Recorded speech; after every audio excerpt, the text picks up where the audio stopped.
Diane Keaton Hall, January 5, 1946 to October 11, 2025, was an American actress. Her career spanned more than 5 decades, during which she rose to prominence in the new Hollywood movement.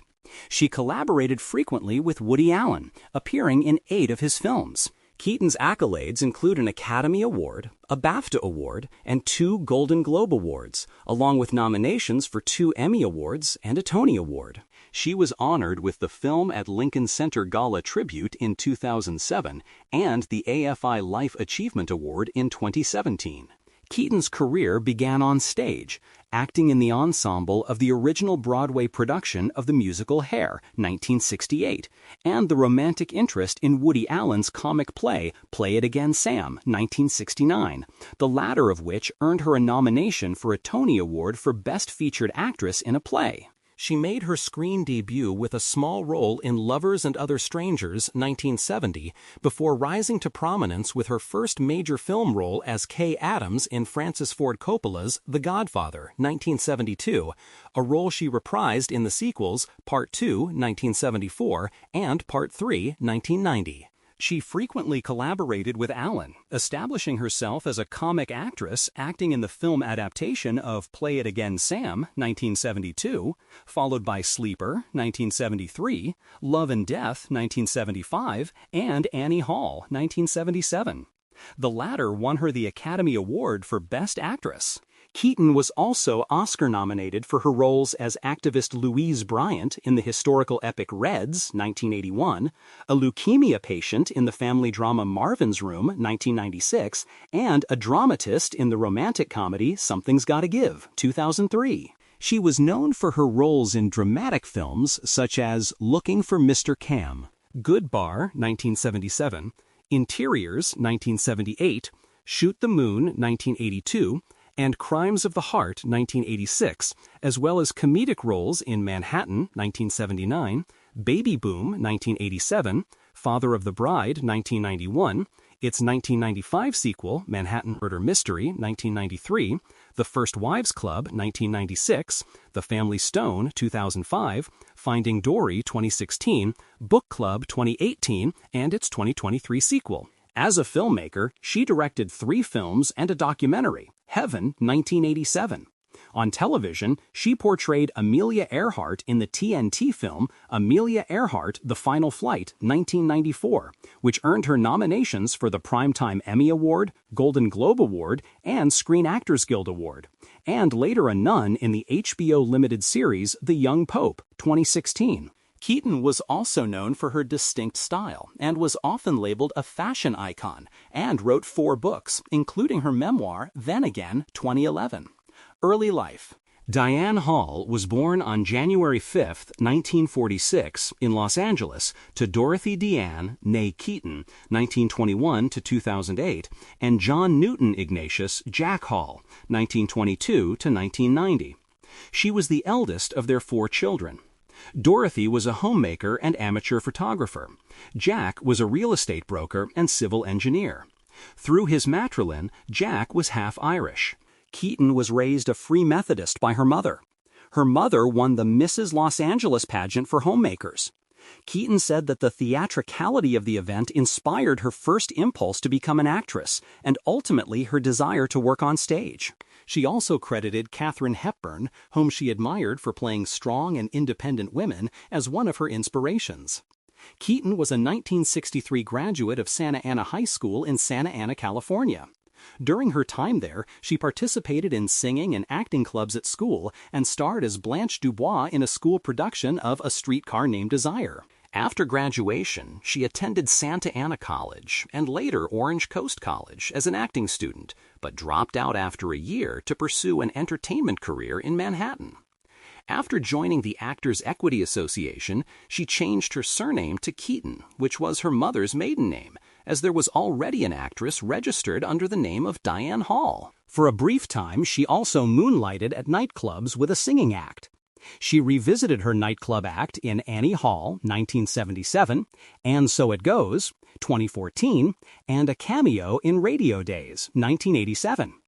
Keaton began studying acting at the Neighborhood Playhouse in Midtown Manhattan, New York. She initially studied acting under the Meisner technique, an ensemble acting technique first evolved in the 1930s by Sanford Meisner, a New York stage actor, acting coach, and director who had been a member of the Group Theater, 1931 to 1940. She said that her acting technique was only as good as the person you're acting with, as opposed to going it on my own and forging my path to create a wonderful performance without the help of anyone. I always need the help of everyone. According to fellow actor Jack Nicholson, she approaches a script sort of like a play, in that she has the entire script memorized before you start doing the movie, which I don't know any other actors doing that. Career 1968 to 1979, The Godfather films, and stardom with Annie Hall. In 1968, Keaton became an understudy for the part of Sheila in the original Broadway production of Hair. She gained some notoriety for her refusal to disrobe at the end of Act 1 when the cast performs nude. Even though nudity in the production was optional for actors, those who performed nude received a $50 bonus. After acting in Hair for 9 months, she auditioned for a part in Woody Allen's production of Play It Again, Sam. After nearly being passed over for being too tall, at 5 feet 8 inches, 173 centimeters, she was 2 inches, 5 centimeters, taller than Allen, she won the part. She went on to receive a Tony Award nomination for Best Featured Actress in a Play for her performance in the play. Keaton with Woody Allen and Jerry Lacey in the play Play It Again, Sam. In 1970, Keaton appeared in a deodorant commercial for Hour After Hour. That same year, she made her film debut in Lovers and Other Strangers. She followed with guest roles on the television series Love American Style, Night Gallery, and Mannix. Keaton's breakthrough role came 2 years later when she was cast as Kay Adams, the girlfriend and eventual wife of Michael Corleone, played by Al Pacino, in Francis Ford Coppola's 1972 film The Godfather. Coppola noted that he first noticed Keaton in Lovers and Other Strangers and cast her because of her reputation for eccentricity that he wanted her to bring to the role. Keaton claimed that at the time she was commonly referred to as the kooky actress of the film industry. Her performance in the film was loosely based on her real-life experience of making the film, both of which she described as being the woman in a world of men. The Godfather was an unparalleled critical and financial success, becoming the highest-grossing film of the year and winning the 1972 Academy Award for Best Picture. She reprised her role as Kay Adams in The Godfather Part 2, 1974. She was initially reluctant, saying, "At first, I was skeptical about playing Kay again in the Godfather sequel, but when I read the script, the character seemed much more substantial than in the first film. In Part 2, her character changed dramatically, becoming more embittered about her husband's criminal empire." Even though Keaton received widespread exposure from the films, some critics felt that her character's importance was minimal. Time wrote that she was invisible in The Godfather and pallid in The Godfather Part 2. But according to Empire magazine, Keaton proves the quiet linchpin, which is no mean feat in the necessarily male-dominated films. Keaton's other notable films of the 1970s included many collaborations with Woody Allen. She played many eccentric characters in several of his comic and dramatic films, including Sleeper, Love and Death, Interiors, Manhattan, Manhattan Murder Mystery, and the film version of Play It Again, Sam, directed by Herbert Ross. Allen credited Keaton as his muse during his early film career. In 1976, Keaton starred off-Broadway in the world premiere of the Israel Horovitz play Primary English Class at Circle in the Square Theater. The New York Times review noted, "Keaton gives a delightful portrait of a woman sinking slowly out of control." In 1977, Keaton won the Academy Award for Best Actress for Allen's romantic comedy drama Annie Hall, one of her most famous roles. Annie Hall, written by Allen and Marshall Brickman and directed by Allen, was believed by many to be an autobiographical exploration of his relationship with Keaton. Allen based the character of Annie Hall loosely on Keaton. Annie was a nickname of hers, and Hall was her original surname. Many of Keaton's mannerisms and self-deprecating sense of humor were added into the role by Allen. Director Nancy Meyers has claimed, "Diane's the most self-deprecating person alive." Keaton also said that Allen wrote the character as an idealized version of herself. The two starred as a frequently on-again, off-again couple living in New York City. Her acting was later summed up by CNN as awkward, self-deprecating, speaking in endearing little whirlwinds of semi-logic, and by Allen as a nervous breakdown in slow motion. Annie Hall emerged as a major critical and commercial success and won the Academy Award for Best Picture. Of Keaton's performance, feminist film critic Molly Haskell wrote, "Keaton took me by surprise in Annie Hall. Here she blossomed into something more than just another kooky dame. She put the finishing touches on a type, the anti-goddess, the golden shiksa from the provinces, who looks cool and together, who looks as if she must have a date on Saturday night, but has only to open her mouth or gulp or dart spastically sideways to reveal herself as the insecure bungler she is." As complete a social disaster in her own way as Allen's horny West Side intellectual is in his. In 2006, Premiere Magazine ranked Keaton in Annie Hall 60th on its list of the 100 greatest performances of all time, and noted, "It's hard to play ditzy." The genius of Annie is that despite her loopy backhand, awful driving, and nervous tics, she's also a complicated, intelligent woman. Keaton brilliantly displays this dichotomy of her character, especially when she yammers away on a first date with Alvy, Woody Allen, while the subtitle reads, "He probably thinks I'm a yo-yo." Yo-yo? Hardly. Keaton's eccentric wardrobe in Annie Hall, which consisted mainly of vintage men's clothing, including neckties, vests, baggy pants, and fedora hats, made her an unlikely fashion icon of the late 1970s. A small amount of the clothing seen in the film came from Keaton herself, who was already known for her tomboyish clothing style years before Annie Hall, and Ruth Morley designed the film's costumes. Soon after the film's release, men's clothing and pantsuits became popular attire for women. She was known to favor men's vintage clothing, and usually appeared in public, wearing gloves and conservative attire. A 2005 profile in the San Francisco Chronicle described her as easy to find. Look for the only woman in sight dressed in a turtleneck on a 90-degree afternoon in Pasadena. Her photo by Douglas Kirkland appeared on the cover of the September 26, 1977 issue of Time magazine, with the story dubbing her the funniest woman now working in films. Later that year, she departed from her usual light-hearted comic roles when she won the highly coveted lead role in the drama Looking for Mr. Goodbar, based on the novel by Judith Rosner. In the film, written and directed by Richard Brooks, she played a Catholic schoolteacher for deaf children who lives a double life, spending nights frequenting singles bars and engaging in promiscuous sex. Keaton became interested in the role after seeing it as a, quote, psychological case history. The same issue of Time commended her role choice and criticized the restricted roles available for female actors in American films. A male actor can fly a plane, fight a war, shoot a bad man, pull off a sting, impersonate a big cheese in business or politics. Men are presumed to be interesting. A female can play a wife, play a whore, get pregnant, lose her baby, and, women are presumed to be dull. Now a determined trend spotter can point to a handful of new films whose makers think that women can bear the dramatic weight of a production alone, or virtually so. Then there is Diane Keaton in Looking for Mr. Goodbar. As Teresa Dunn, Keaton dominates this raunchy, risky, violent dramatization of Judith Rosner's 1975 novel about a schoolteacher who cruises singles bars. In addition to acting, Keaton said she had a lifelong ambition to be a singer. She had a brief, unrealized career as a recording artist in the 1970s. Her first record was an original cast recording of Hair in 1971. In 1977, she began recording tracks for a solo album, but the finished record never materialized. Keaton met with more success in the medium of still photography. Like her character in Annie Hall, Keaton had long relished photography as a favorite hobby, an interest she picked up as a teenager from her mother. While traveling in the late 1970s, she began exploring her avocation more seriously.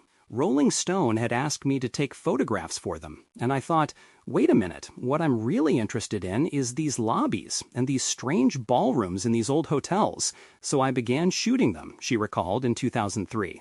These places were deserted, and I could just sneak in any time, and nobody cared. It was so easy, and I could do it myself. It was an adventure for me.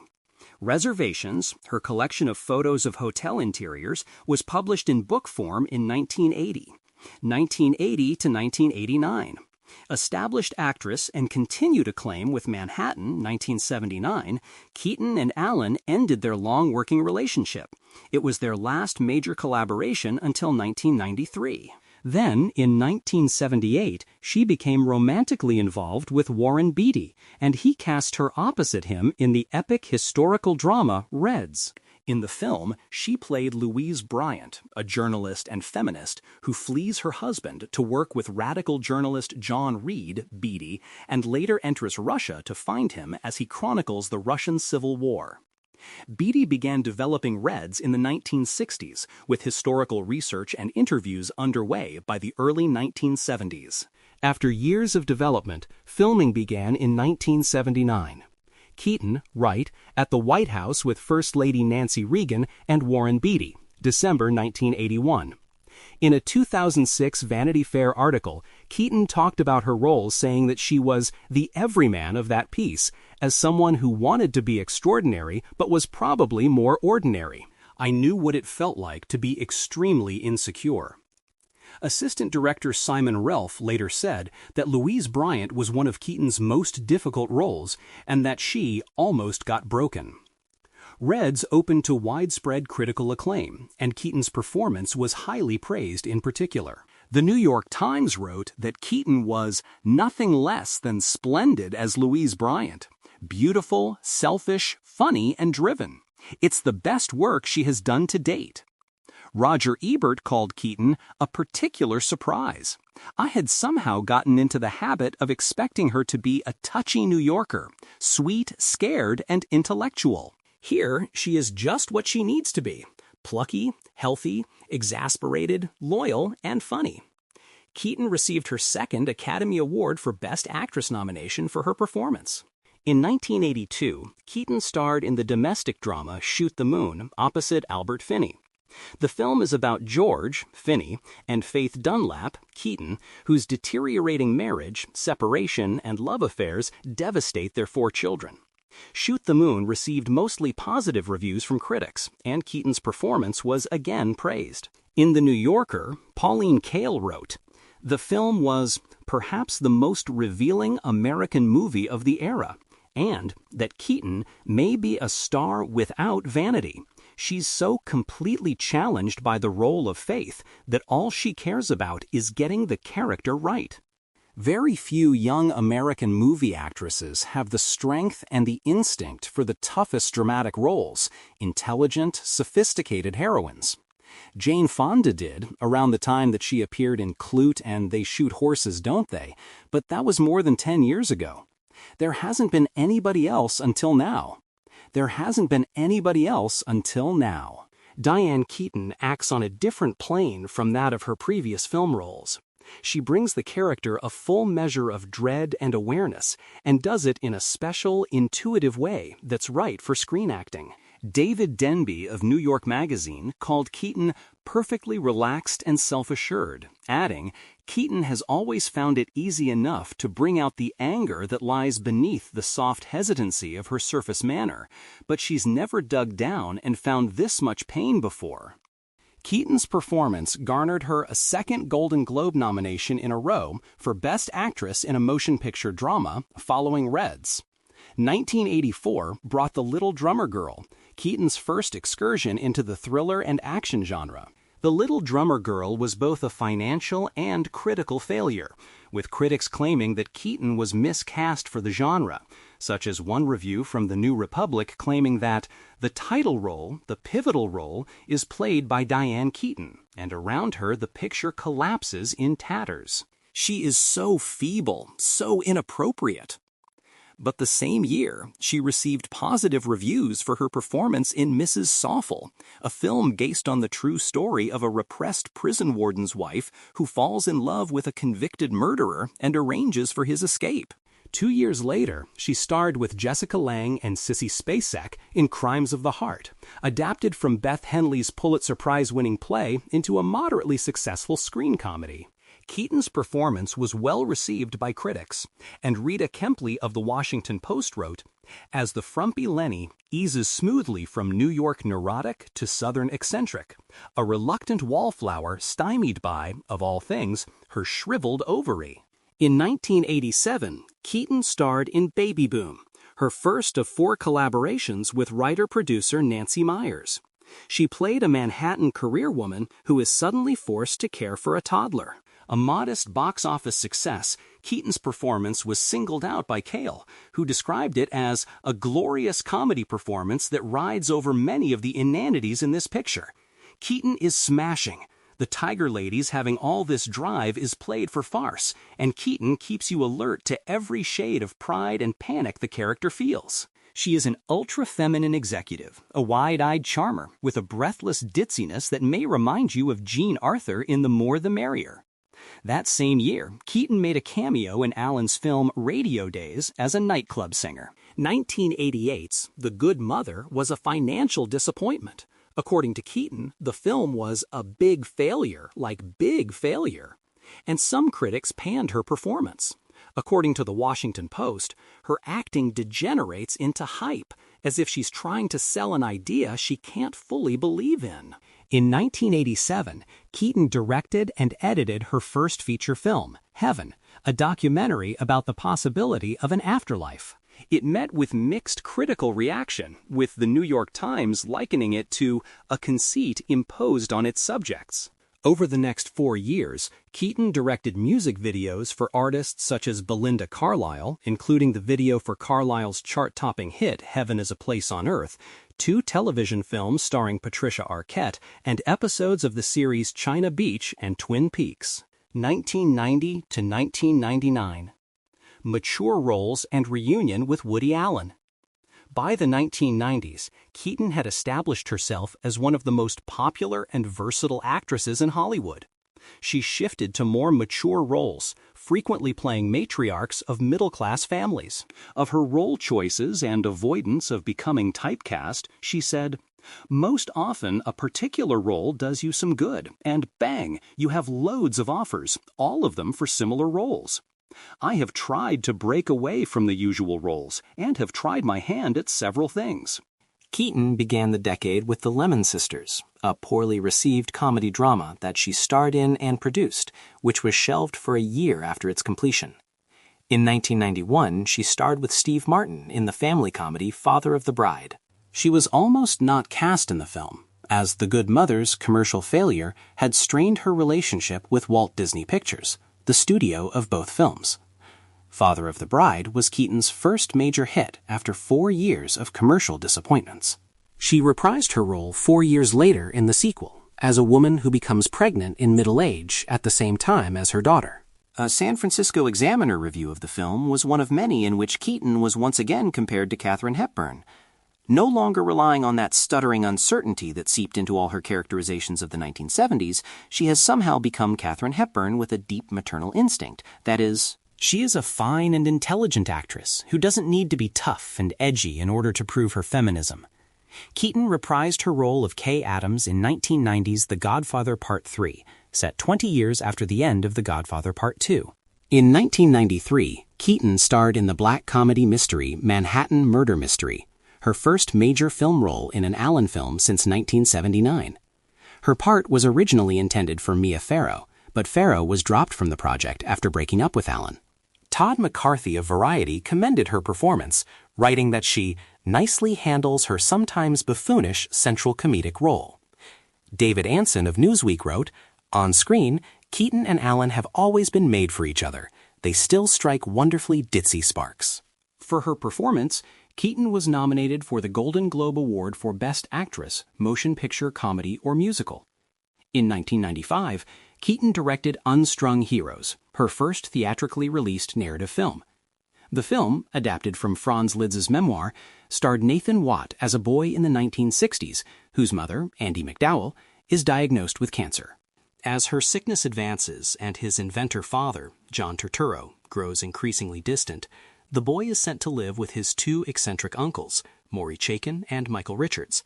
Keaton switched the story's setting from the New York of Liszt's book to the Southern California of her own childhood, and the 4 mad uncles were reduced to a whimsical odd couple. In an essay for the New York Times, Lisztz said that the cinematic Selma had died not of cancer, but of old movie disease. "Someday somebody may find a cure for cancer, but the terminal sappiness of cancer movies is probably beyond remedy. Unstrung Heroes played in a relatively limited release and made little impression at the box office, but the film and its direction were generally well received critically.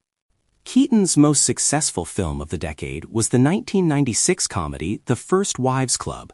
She starred with Goldie Hawn and Bette Midler as a trio of first wives, middle-aged women who had been divorced by their husbands in favor of younger women. Keaton claimed that making the film saved her life. The film was a major success, grossing US $105 million at the North American box office, and it developed a cult following among middle-aged women. Its reviews were generally positive for Keaton and her co-stars, and the San Francisco Chronicle called her probably one of the best comic film actresses alive. In 1997, Keaton, Hawn, and Midler received the Women in Film Crystal Award, which honors outstanding women who, through their endurance and the excellence of their work, have helped to expand the role of women within the entertainment industry. Also in 1996, Keaton starred as Bessie, a woman with leukemia, in Marvin's Room, an adaptation of the play by Scott McPherson. Meryl Streep played her estranged sister, Lee, and had also initially been considered for the role of Bessie. The film also starred Leonardo DiCaprio as Lee's rebellious son. Roger Ebert wrote, "Streep and Keaton, in their different styles, find ways to make Lee and Bessie into much more than the expression of their problems." Keaton earned a third Academy Award nomination for the film, which was critically acclaimed. She said the role's biggest challenge was understanding the mentality of a person with a terminal illness. Keaton next starred in The Only Thrill, 1997, opposite her Baby Boom co-star Sam Shepard, and had a supporting role in The Other Sister, 1999. In 1999, she narrated the one-hour public radio documentary If I Get Out Alive, the first to focus on the conditions and brutality young people face in the adult correctional system. The program, produced by Liechtenstein Creative Media, aired on public radio stations across the country and was honored with a first-place National Headliner Award and a Casey Medal for Meritorious Journalism. 2000-2009, Comedy Films and Resurgence. Keaton's first film of 2000 was Hanging Up with Meg Ryan and Lisa Kudrow. She directed the film, despite claiming in a 1996 interview that she would never direct herself in a film, saying, "As a director, you automatically have different goals. I can't think about directing when I'm acting." A drama about three sisters coping with the senility and eventual death of their elderly father, Walter Matthau, Hanging Up rated poorly with critics and grossed a modest $36 million at the North American box office. In 2001, Keaton co-starred with Beatty in Town and Country, a critical and financial fiasco. Budgeted at an estimated $90 million, the film opened to little notice and grossed only $7 million in its North American theatrical run. Peter Travers of Rolling Stone wrote that Town and Country was less deserving of a review than it is an obituary. The corpse took with it the reputations of its starry cast, including Beatty and Keaton. In 2001 and 2002, Keaton starred in 4 low-budget television films. She played a fanatical nun in the religious drama Sister Mary Explains It All, an impoverished mother in the drama On Thin Ice, and a bookkeeper in the mob comedy Plan B. In Crossed Over, she played Beverly Lowry, a woman who forms an unusual friendship with the only woman executed while on death row in Texas, Carla Faye Tucker. Keaton in 2007. Keaton's first major hit since 1996 came with the 2003 romantic comedy Something's Gotta Give, directed by Nancy Meyers and co-starring Jack Nicholson. According to Meyers, studios initially passed on the project, with the director recalling that no one wanted to see people of a certain age be sexy. Keaton told Ladies' Home Journal, "Let's face it, people my age and Jack's age are much deeper, much more soulful, because they've seen a lot of life. They have a great deal of passion and hope. Why shouldn't they fall in love? Why shouldn't movies show that?" Keaton played a middle-aged playwright who falls in love with her daughter's much older boyfriend. The film was a major success at the box office, grossing $125 million in North America. Roger Ebert wrote, "Keaton and Nicholson bring so much experience, knowledge, and humor to their characters that the film works in ways the screenplay might not have even hoped for." Keaton received her 4th Academy Award nomination for her performance. Keaton's only film between 2004 and 2006 was the comedy The Family Stone, 2005, starring an ensemble cast. In the film, scripted and directed by Thomas Bezucha, Keaton played a breast cancer survivor and matriarch of a big New England family that reunites at the parents' home for its annual Christmas holidays. The film released to moderate critical and commercial success and earned $92.2 million worldwide. Keaton received her second Satellite Award nomination for her performance, of which Peter Travers of Rolling Stone wrote, "Keaton, a sorceress at blending humor and heartbreak, honors the film with a grace that makes it stick in the memory." In 2007, Keaton starred in both Because I Said So and Mama's Boy. In the romantic comedy Because I Said So, directed by Michael Lehman, Keaton played a long-divorced mother of 3 daughters determined to pair off her only single daughter, Millie, Mandy Moore. Also starring Stephen Collins and Gabriel Macht, the project opened to overwhelmingly negative reviews, with Wesley Morris of the Boston Globe calling it a sloppily made bowl of reheated chick flick cliches, and was ranked among the worst-reviewed films of the year. The following year, Keaton received her first and only Golden Raspberry Award nomination to date for the film. In Mama's Boy, director Tim Hamilton's feature film debut, Keaton starred as the mother of a self-absorbed 29-year-old, John Heder, whose world turns upside down when she starts dating and considers kicking him out of the house. Distributed for a limited release to certain parts of the United States only, the independent comedy garnered largely negative reviews.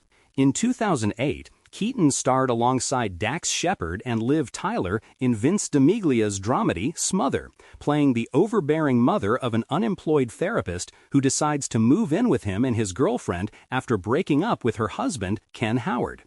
As with Mama's Boy, the film received a limited release only, resulting in a gross of $1.8 million worldwide. Critical reaction to the film was generally unfavorable. Also in 2008, Keaton appeared alongside Katie Holmes and Queen Latifah in the crime comedy film Mad Money, directed by Callie Khouri. Based on the British television drama Hot Money, 2001, the film revolves around 3 female employees of the Federal Reserve who scheme to steal money that is about to be destroyed. 2010 to 2016. Continued comedic roles and voice work. In 2010, Keaton starred alongside Rachel McAdams and Harrison Ford in Roger Michel's comedy Morning Glory, playing the veteran TV host of a fictional morning talk show that desperately needs to boost its lagging ratings. Portraying a narcissistic character who will do anything to please the audience, Keaton described her role as the kind of woman you love to hate.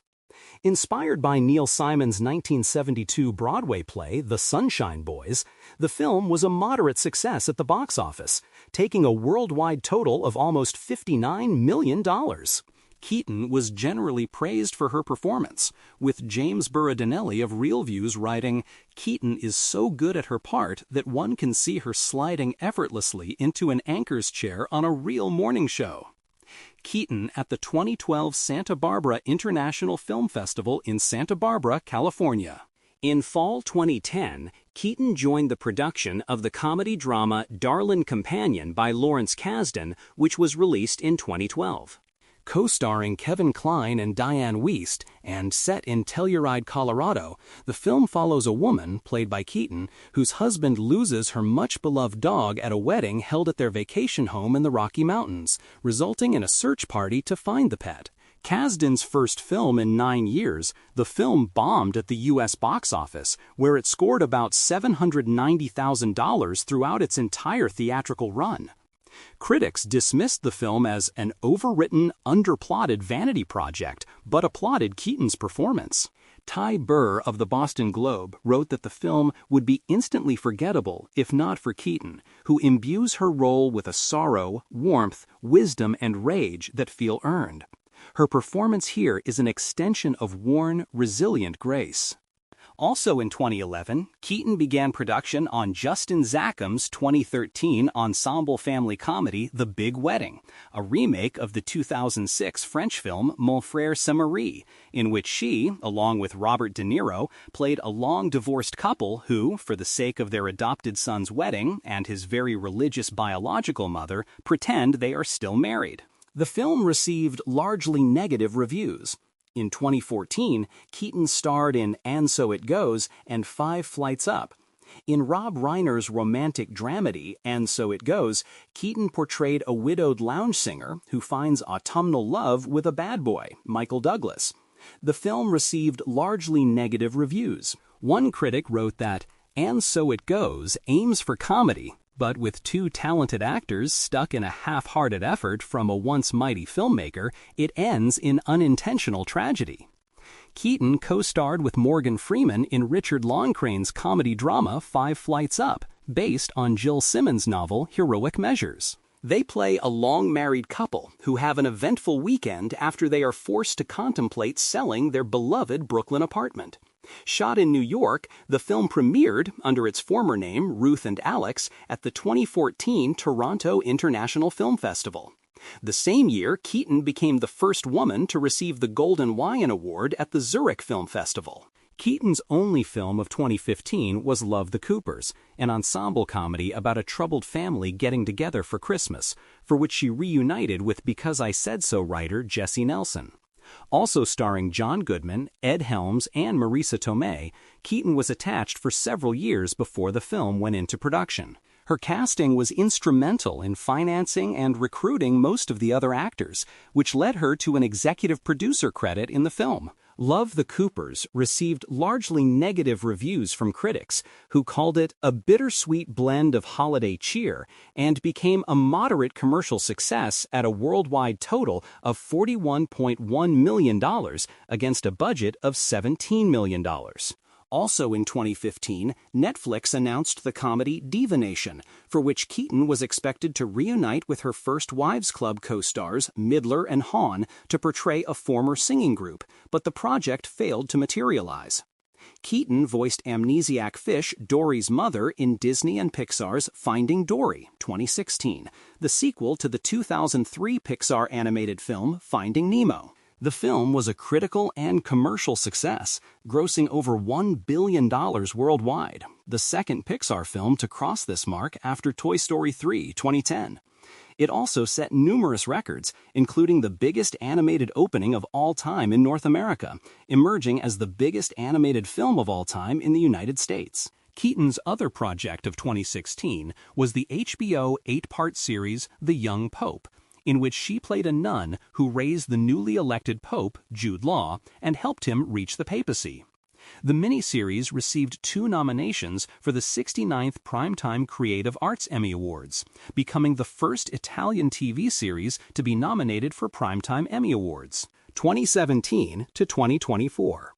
Later film roles, fashion ventures, and music debut. In 2017, Keaton appeared opposite Brendan Gleeson in the British dramedy film Hampstead. Based on the life of Harry Hallows, it depicts an American widow, Keaton, who helps a local man defending his ramshackle hut and the life he has been leading on Hampstead Heath for 17 years. The specialty release had a mixed reception from critics, who were unimpressed by the film's deeply mediocre story, but became a minor commercial success. Keaton's only project of 2018 was Book Club, in which she, Jane Fonda, Candice Bergen, and Mary Steenburgen play 4 friends who read 50 Shades of Grey as part of their monthly book club, and subsequently begin to change how they view their personal relationships.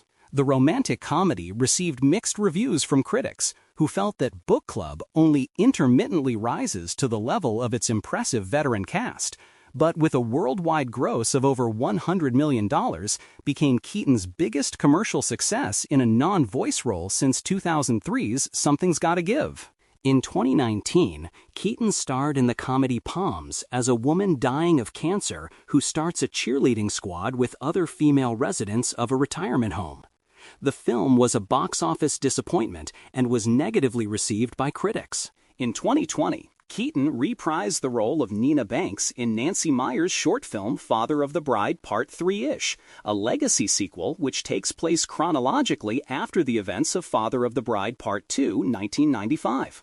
A Screen Life story, it was distributed by Netflix through the streaming company's YouTube and Facebook channels. Keaton's other project that year was Dennis Duggan's romantic comedy Love, Weddings, and Other Disasters, in which she played a blind woman who unexpectedly falls for a stuffy mare. Also starring Jeremy Irons, Maggie Grace, and Andrew Batchelor, it was a critical and commercial failure. In 2022's Mac and Rita, Keaton played the older version of a 30-year-old woman, Elizabeth Lyle, who transforms into her 70-year-old self. The film was released to negative reviews from critics and earned Keaton her second Golden Raspberry Award nomination in the Worst Actress category. Also in 2022, she released the photography book Saved and collaborated on a textile collection with high-end textiles brand S. Harris on a collection of over 50 fabrics called Elements by Diane Keaton. In 2023, Keaton starred opposite Richard Gere, Susan Sarandon, and William H. Macy in Michael Jacobs' directorial debut, Maybe I Do, a romantic comedy about a couple whose plans for marriage are upended when they discover their parents are entangled in affairs with one another. It was released to moderate reviews from critics, who called the film a subpar rom-com. Also in 2023, Keaton re-teamed with Fonda, Bergen, and Steenburgen on the sequel film Book Club: The Next Chapter, which follows the quartet reuniting for a trip to Italy. Released to similar critical reception, the film performed below expectations, grossing only a third of its predecessor.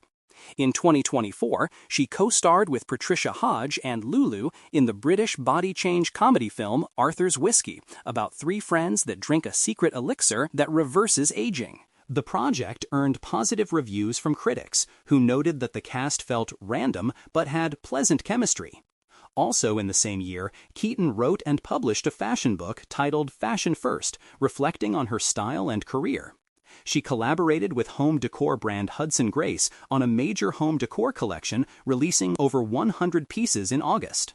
Keaton's final appearance was in the 2024 comedy film Summer Camp, about three lifelong friends who reunite at a summer camp reunion. Written and directed by Castile Landon and co-starring Kathy Bates and Alfre Woodard, the film received largely negative reviews from critics. In November 2024, Keaton released her first-ever solo single, the Christmas song First Christmas, written by Carol Bayer Sager and Jonas Myron through Duva Music. Acting style and legacy. Keaton in 1977. Keaton has been said to be one of the great American actresses from the heyday of the 1970s, a style icon and a treasure, with a personal and professional style that is difficult to explicate and impossible to duplicate. Many critics have pointed to her versatility in starring in both light comedies and acclaimed dramas. The New York Times described Keaton as remarkably skilled at portraying Woody Allen's darling, flustered muse in his comedies, as well as shy, self-conscious women overcome by the power of their own eroticism in dramatic films, like Looking for Mr. Goodbar, Reds, Shoot the Moon, and Mrs. Soffel. It also noted Keaton's ability to consistently reinvent and challenge herself on screen, having transitioned from Allen's ditzy foil to a gifted and erotically nuanced character actress, and later an appealing maternal figure, a woman's woman with a sexy edge.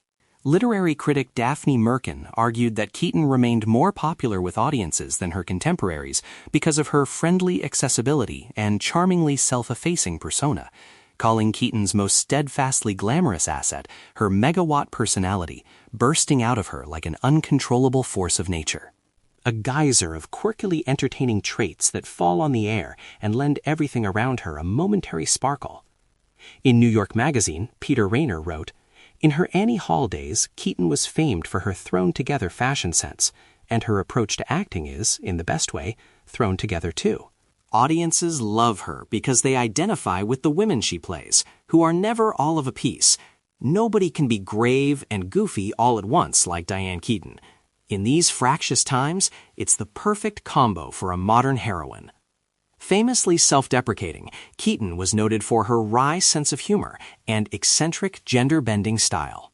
Analyzing her on-screen persona, Deborah C. Mitchell wrote that Keaton often played a complex, modern American woman, a paradox of self-doubt and assurance, which became her trademark. Mitchell suggests that Keaton made Annie Hall a critical juncture for women in American culture. In this ism-infected age, Keaton became not just a star, but an icon. Annie Hall, and with her, Diane Keaton, presented all of the uncertainty and ambivalence of the new breed of women. Likewise, Bruce Weber felt Keaton's eccentricity, an amalgam of caginess and insecurity, and a note of comic desperation, her round-cheeked Annie Hall dewiness was her gift as a screen comedian. Keaton's Annie Hall is often cited among the greatest Oscar-winning performances in history. Entertainment Weekly ranked it 7th on its 25 greatest Best Actress winners list, praising her loopy mannerisms, jazz club serenades, and endlessly imitated fashion sense. After seeing her performance in Looking for Mr. Fetch, Goodbar, Andrew Saris remarked, Keaton is clearly the most dynamic woman star in pictures, and any actress who can bring wit and humor to sex in an American movie has to be blessed with the most winning magic. When asked what made Keaton funny, Allen said, "My opinion is that, with the exception of Judy Holliday, she's the finest screen comedian we've ever seen. It's in her intonation. You can't quantify it easily.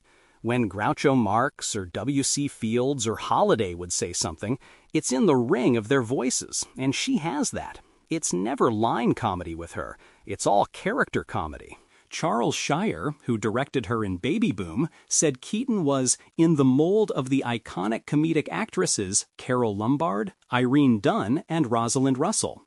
In 2017, Keaton was chosen by the board of directors of the American Film Institute to receive the AFI Life Achievement Award, which Woody Allen presented to her. Personal life, relationships, and family.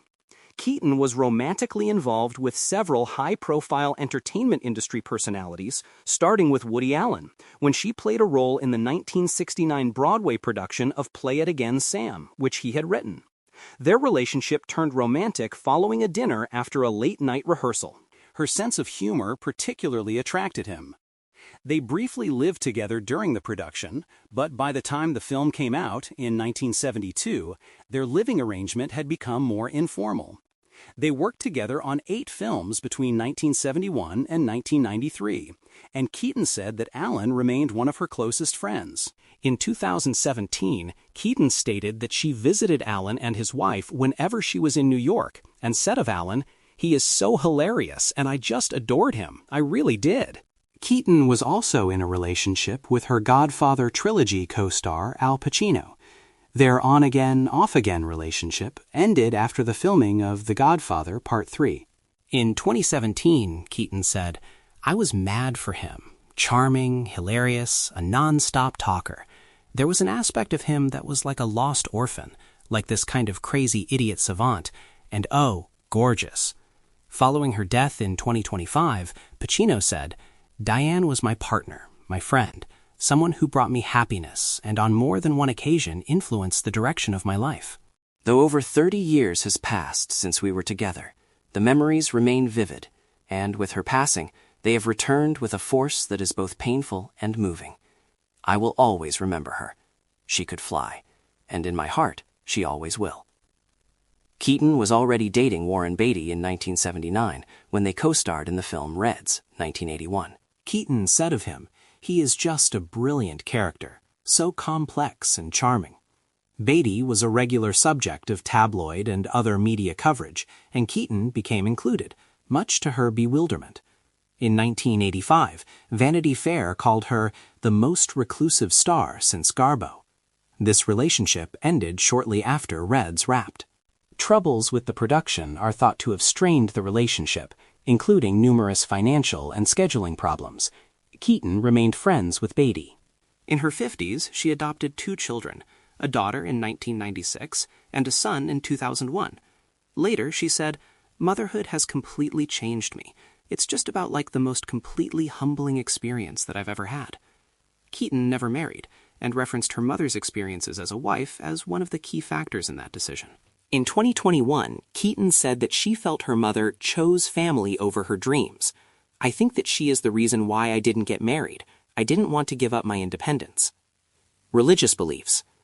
Keaton said she produced her 1987 documentary Heaven because "I was always pretty religious as a kid. I was primarily interested in religion because I wanted to go to heaven." As she grew older, Keaton became agnostic. Other activities. Keaton was a vegetarian from around 1995 on. She continued to pursue photography. In 1987, she told Vanity Fair, I have amassed a huge library of images, kissing scenes from movies, pictures I like. Visual things are really key for me. She published several collections of her photographs and served as an editor of collections of vintage photography.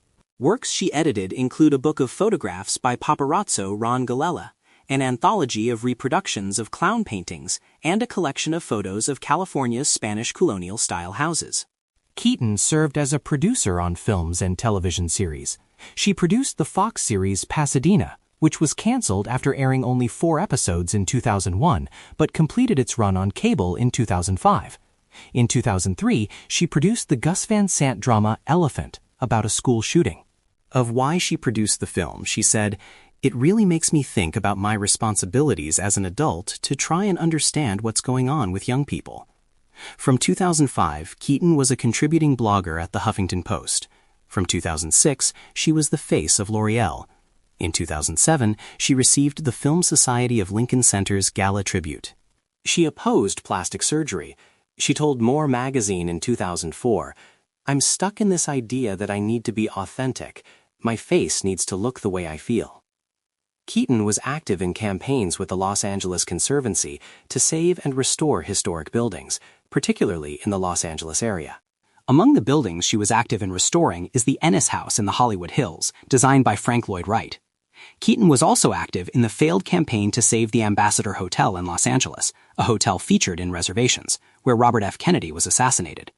She was an enthusiast of Spanish colonial revival architecture. Keaton was a real estate developer. She resold several mansions in Southern California after renovating and redesigning them. One of her clients was Madonna, who purchased a $6.5 million Beverly Hills mansion from Keaton in 2003. Keaton wrote her first memoir, Then Again, for Random House in November 2011. Much of it relied on her mother's private journals, which included the line, "Diane is a mystery. At times she's so basic, at others so wise, it frightens me." In 2012, Keaton's audiobook recording of Joan Didion's Slouching Towards Bethlehem was released on Audible.com. Her performance was nominated for a 2013 Audie Award in the Short Story/Collections category. Death and Tributes. Keaton's health had declined significantly in the months leading up to her death, though she remained private about her condition. She died at St. John's Health Center in Santa Monica, California, on October 11, 2025, at age 79, after a period of failing health. She was cremated a few days later. No autopsy was performed, but her death certificate listed bacterial pneumonia as the cause of death, with no other significant conditions noted as contributing factors. She had the condition in the days prior to being taken to the hospital on the morning of October 11. Friend and frequent collaborator filmmaker Woody Allen wrote a remembrance of Keaton in the Free Press, describing her as unlike anyone the planet has experienced or is unlikely to ever see again.